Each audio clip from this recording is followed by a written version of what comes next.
Institutional investors, what are they, and are they good or bad for the housing market? So first of all, an institutional investor is a large company that is purchasing homes and then turning around and renting them out. That has happened for the last 10 years at a pretty regular basis. As a matter of fact, back about 10 years ago, BlackRock became a huge owner of single-family residences. BlackRock was going out to foreclosure auctions that were happening at courthouse steps, and they were buying homes from the courthouse steps, turning around and putting families into those single-family homes and holding on to them, and they've done really, really well because single-family residences are a great investment, not only for one-on-one investors like you and I, but for institutional investors. There's some huge tax benefits to owning residences and renting them out. But here's the rub.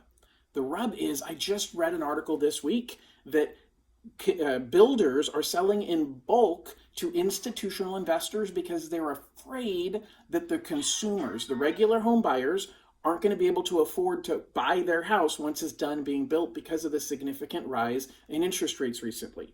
Now, in a way, that's good because we have a housing shortage, and the builders are going to continue building homes because the institutional investors will come in and buy them, which is the problem of housing started in 2008 when builders shut down and they said, hey, the housing market is collapsing. We have nobody to sell these homes to, so we're just going to stop building. I don't think the housing market is collapsing.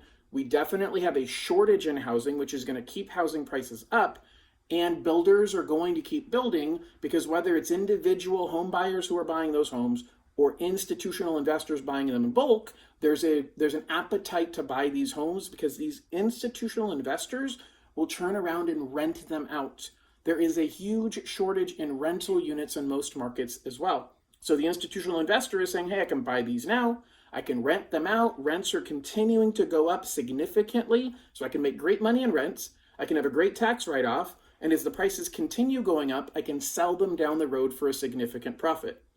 The problem is they're taking inventory away from you and I. They're taking inventory that normally would go to an individual homeowner and instead turning that into a rental unit. That's good for the market overall. It's hard for buyers to compete against institutional investors. A builder would rather sell to one person at a lower profit margin than to a bunch of people that some of them are going to fall out. They're going to get more picky about what upgrades are being put in there. They're going to be more concerned about timing on when the house is going to be done. An institutional investor doesn't care when the house is done because they'll just find a tenant whenever the house is finished and plop them in there and start collecting the rents and making the payments. The bottom line is the shift is happening. I'm feeling a lot of changes happening in the market, and I'm going to continue to keep updating you on what I see and where I think that's going to lead the market.